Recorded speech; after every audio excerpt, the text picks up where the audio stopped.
Good morning and welcome, and thank you, Felton, for attending the Cool Cleveland Editorial Board meeting today, September 26, 2013, and we're in the beautiful art gallery of the historic Old Stone Church right here on Public Square, beautiful downtown Cleveland. Joining us today to discuss issue 79 is Cleveland Public Library Director Felton Thomas. Thank you so much for being with us. Well, thank you for giving me this opportunity, and thank you for the Cool Cleveland Editorial Board giving me the opportunity to come before you and just talk to you a little bit about issue 79 and why we are asking for everyone's support on issue 79. Thank you. Let me just set it up a little bit here, and then we'd love to have you talk. We reserve the first 10 minutes of our 30 minutes to hear from you in support of issue 80, and then we'll use the remaining 20 minutes of our Q&A with our editorial board. Make sure we do it this way, please. This session will be videotaped and posted to coolcleveland.com to allow our readers a better chance to understand the issues and the candidates as they prepare to vote in the upcoming November 5th general election. We will use this session to help us prepare our editorials and our endorsements. Now I'd like to read the language that will be on the ballot. This is issue 79, Cleveland Library District, proposed tax levy. It's a renewal. Yes. Majority affirmative vote necessary for the passage, a renewal of a tax for the benefit of the Cleveland Public Library for the purpose of current expenses at a rate not exceeding 5.5 mils for each $1 evaluation, which amounts to 58 cents for each $100 evaluation for 5 years, commencing in 2013, first due in calendar year 2014. I'm Thomas Mulready, publisher of CoolCleveland.com. I'm joined here by our writers and editors who provide regular coverage of civic affairs and politics in Cool Cleveland each week: Mansfield Frazier, Richey Piiparinen, Anastasia, Pantsios, and Larry Durston. So Felton, please feel free to take some time and talk about why you feel our readers should be supporting issue 79. Well, first, let me say, and I keep reiterating it every time I go out and speak to the community. One, it's not a tax increase. It's not a tax increase. It's not a tax increase. I keep saying it until people laugh, and then I know that they understand, because it's a difficult time for many of our community members who are going to have to vote on this. To put issue 79 in the context, it would be to talk about our history in a little bit and allow me to kind of go back a little bit. In 1891, one of our most important library directors, William Howard Brett, went to Andrew Carnegie, and he asked Andrew Carnegie to support funding of Cleveland Public Libraries. And Andrew Carnegie sent him back a letter with a clear no. I'm too busy supporting Pittsburgh libraries currently. But like every good Clevelander, he was persistent and resilient. And in 1903, and he received funding for 7 libraries from Andrew Carnegie. And over the next 5 years, Andrew Carnegie funded 17 libraries in the city of Cleveland. He actually spent more money on libraries in Cleveland than he did in his own beloved Pittsburgh.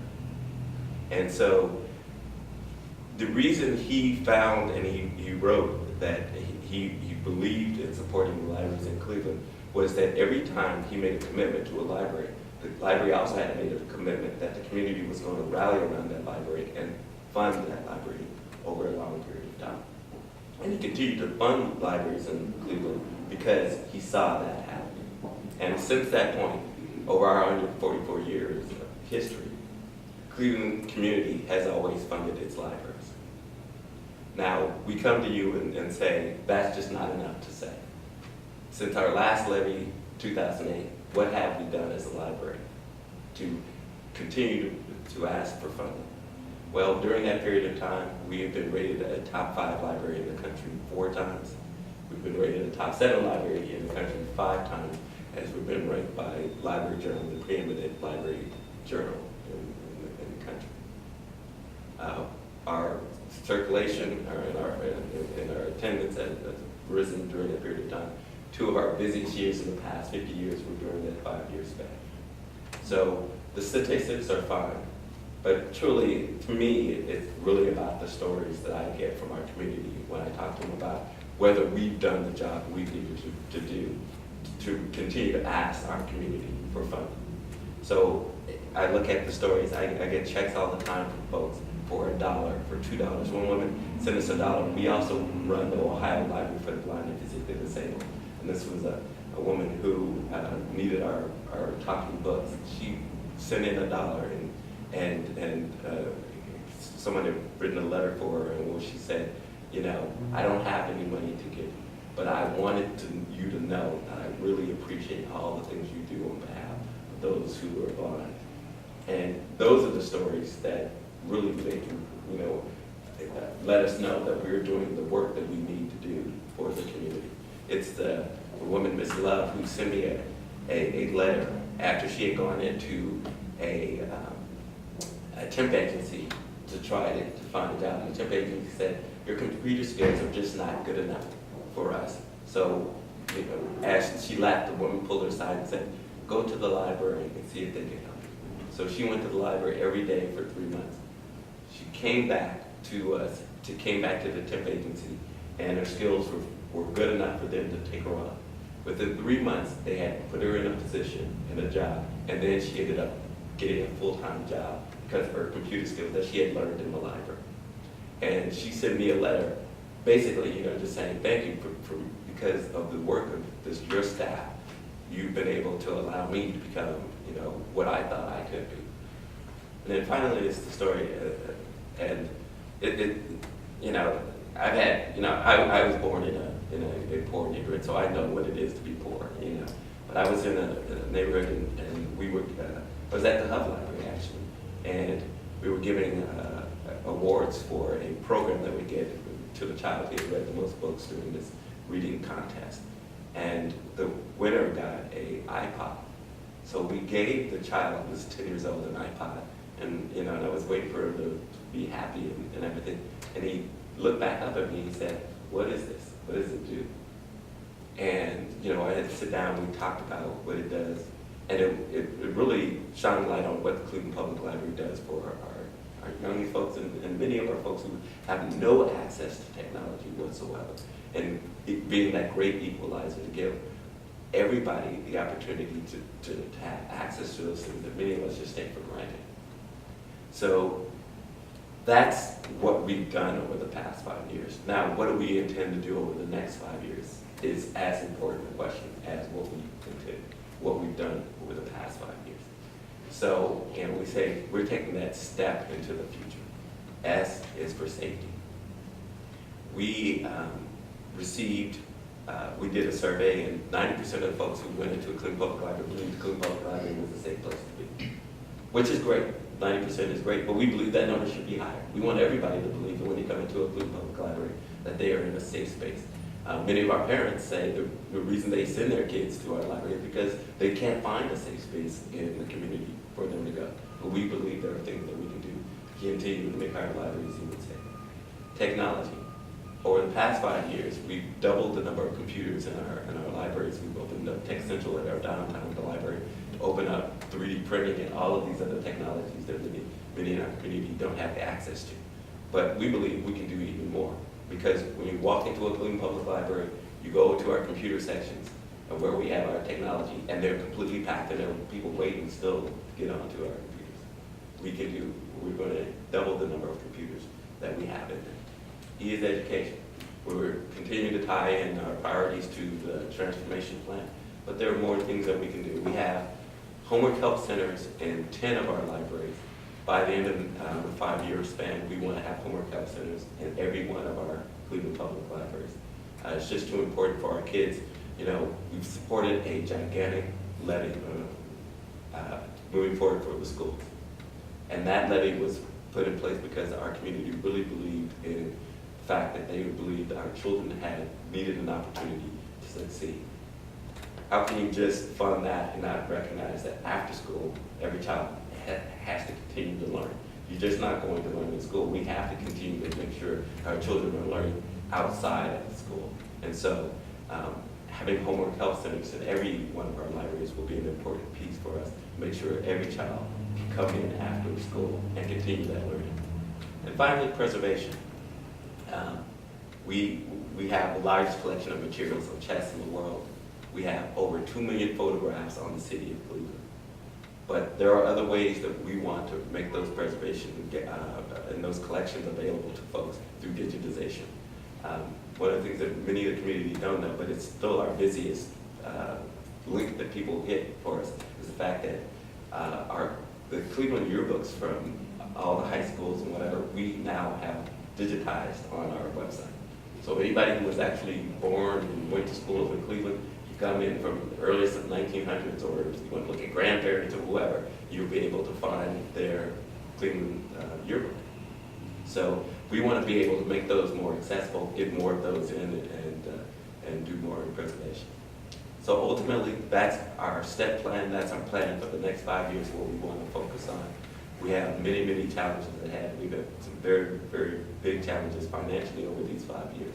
But we've been able to be successful because we prioritize what we want to do around the community. We will continue to do that.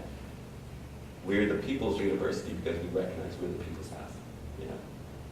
People determine what they want. We're just there to maintain it for them. And so over the next 5 years, we hope that you will help us and endorse us so that we can continue to maintain the people's house. And with that, I'll take further questions. Thank you. You said about the safe space and about, we know how a lot of parents utilize the library as a safe space for their children. And I remember when the library used to close at 5. Yeah. Now you're up to 7. Has any thought of extending the hours, perhaps even a little more, especially in the summer? Well, what we have looked at, and so actually we used to always be open to 8.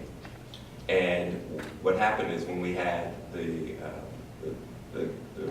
financial crisis of 2008 through 2010, which really hit us hard, we had to cut back our hours and come back to 7. But what we're looking at is there are certain communities, take for instance the central neighborhood, well those neighborhoods are almost all children. And so we have to look at saying how can we find a way to make sure that the communities that we serve in those communities may be open later for young people, so that maybe we'll open this library and stay open to 8. Some libraries which are based or around adults, we may alter the hours. So selectively open the hours differently. And so that's one of the things we're absolutely looking at. Community by community, we're going into each community and having a discussion and say, well, if we can be open these hours, what are the best hours for you? Right now, we're open 10 to 7. If the majority of folks coming in are children, why shouldn't we maybe be open from 12 to 9 instead? Open the same number of hours, but we're open the hours that when the kids might actually be there. What about, so, now we're in the new economy and knowledge economy. We're transitioning from, manufacturing and labor to information. Yeah. So the library plays a much bigger role in economic development than maybe it ever has in the history of public libraries.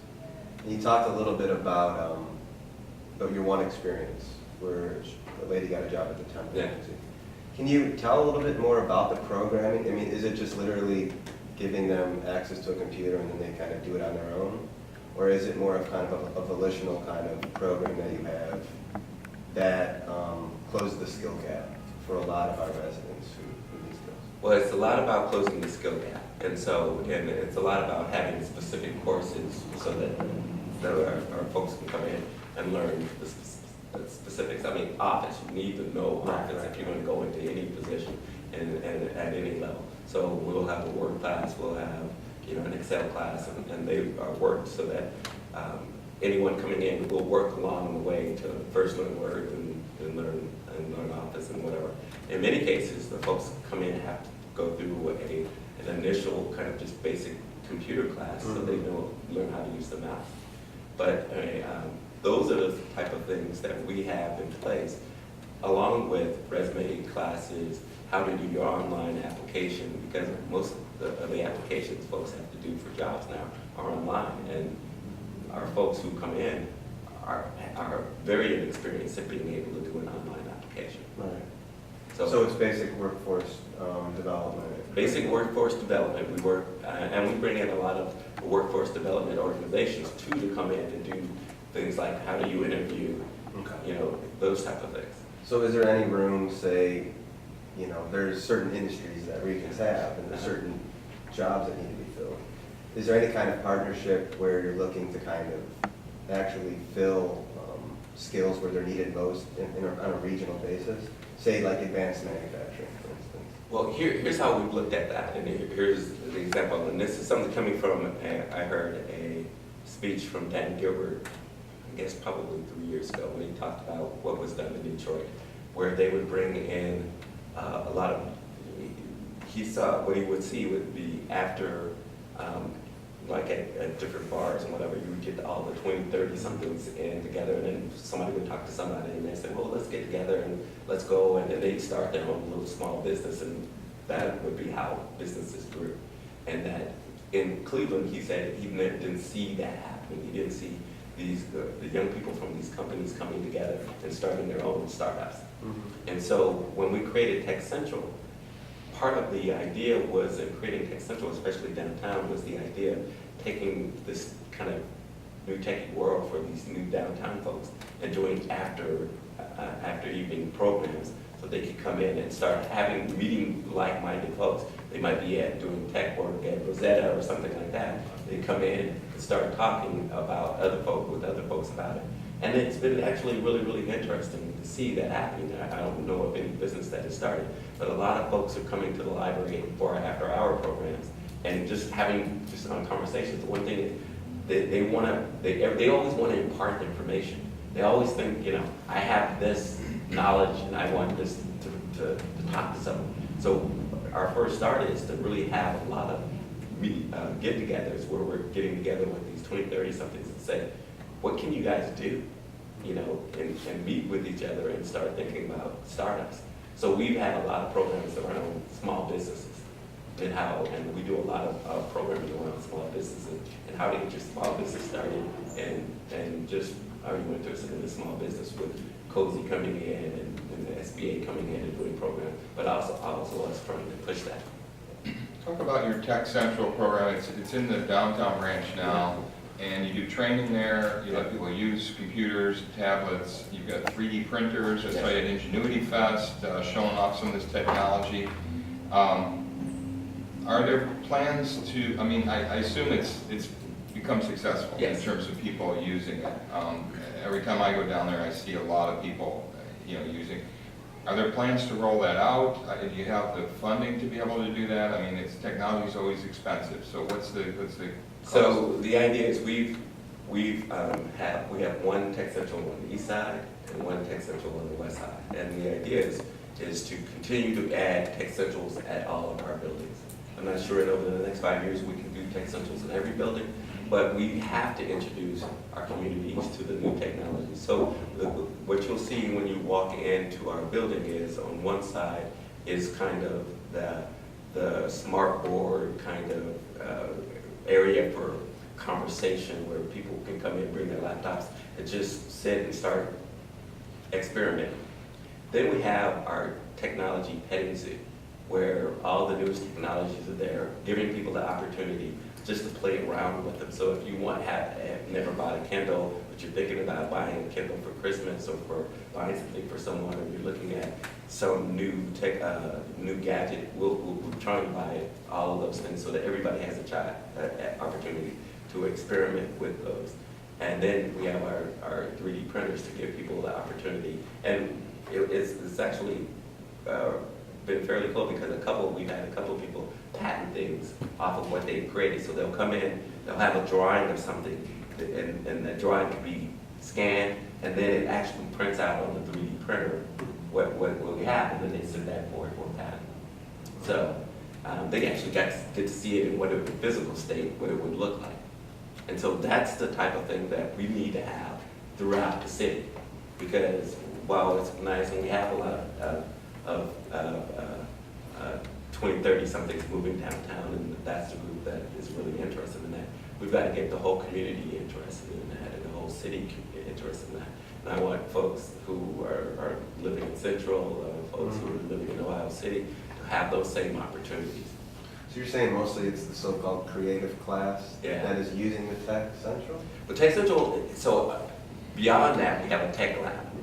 And the tech lab is available for people to use everything. And the tech lab is always full. it's been used by people throughout the community. And so we have people taking buses all the way down from different parts of the city to get to the tech lab. I'd like to see that. So it's a wonderful place, and we'd love to host you. But so the tech lab is always full, and that's community users. The kind of creative spaces are being used by the 20, 30 somethings that are really interested in that. And that is something that I want the teenagers to get much more involved in, because that's their future. You know, that's the future for them. And I just can't have another 10-year-old who hasn't ever seen an iPod. Do you have any idea how many people come into the library each year who use the computers, who don't have a computer at home? Well, the number that was that has been surveyed is about 40%. We know, so for the library, we don't know what that number is. This year we will have the most computer sessions we've ever had. We'll have 1,200,000 computer sessions by the end of this year. What we know is that 40% of the community in the city of Cleveland don't have access to the internet. 40%? 40%. Really? Yes. And so I would assume the majority of folks who use us are the majority of that 40%. Where did that number come from? Is that a survey you did? Is it one? No, that's a survey that was done, I want to say, by one community. Was it recent? Yeah, it was maybe 3 years ago, 3 years ago. 40%. 40%. And that's just access, that's just some form of access. That's not access to broadband or anything of that nature. So we're much behind many cities as far as The plate people being dealer able to had access. that figure and they decided to try and push everybody online. Yeah. I want to ask about your funding and where it comes from and what percentage comes from this levy. It's somewhere around in the 40% range, 40-50% range. Almost 50% of our funding comes from the levy. 40% comes from the state funding that we receive, and about 10% comes from different miscellaneous fines and fees and our support that we get from other libraries for being Cleveland support. And I'll ask the same question we're asking a lot, is as your state funding is being decreased, then you come to the community and ask us to fill in again. We're already paying state taxes. What's the position here? I realize you can't go back to the governor or whatever and demand full funding if only you could, but what's your position on how this burden is shifting to really your constituents? Well, I mean, we've been battling with the state over this since I've been here. I've been here almost 5 years now, and when I got here, they, all of a sudden I was in a room and they were like, it was all the library directors, like 40 library directors from around this region, and they said, somebody's got to get up and we've got to rally and we've got to say that we're not going to take it from the state, because the state at that point in time was going to cut half of the funding for libraries. And all of a sudden everybody turned around and they looked at me and I was like, okay, I guess I'm going to be leading this rally. So we had a rally out in front of the Cleveland Public Library in the midst of trying to argue for funding. At that point in time, the funding cut went from 50% to 20%. And that's where it's been. And we are now receiving at the Cleveland Public Library state funding, the same state funding that we received in 1995. So it's a very, very difficult place to go. We've continued to work with our Ohio Library Council, who is our state organization, to lobby on behalf of libraries to try to get that support. And luckily that support has not continued to go down. In this budget, they just decided to keep us stable. We talked to our representatives. They recognize how important the library is for their folks as far as coming in and workforce development. But it's just the nature of the support to local support is not the highest priority currently. Right. Just mentioned we have about 5 more minutes, so whether we have any questions here, or if there's anything that we haven't covered that you want to make sure you get in. Okay. I got one more. If your board was approached about putting rooftop gardens on some of your flat roof libraries, what would be the answer? It would probably be yes if we could figure out how to do it. So if somebody came and showed you how to do it and helped you with it, it's something that may be amenable. Absolutely. We have a gigantic commitment to sustainability within our organization. It is something that we for some of the things that we've done recently, we've received some sustainability awards and some sustainability grants. And so we continue to work on how do we add more gardens in our libraries, and if we could do them on top of our roof safely without anyone falling through, we would love to have that conversation. We got you on tape, so. Yeah, I got a question. Okay, sure. Aside from the financing, which we all know is critical, what do you think is the biggest obstacle that the library system faces in terms of getting where you want to go in the community or with whatever your vision is? Well, I think there's a couple of obstacles. The number one obstacle is the fact that the number one question I get is, are libraries still going to be around in 5 years?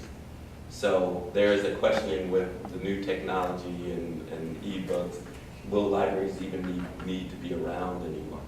And so once I have the conversation with that individual and talk to them about the fact that how libraries have evolved and how people are using it in much different ways and how libraries across the country are busier than ever, they kind of understand what the new library will be.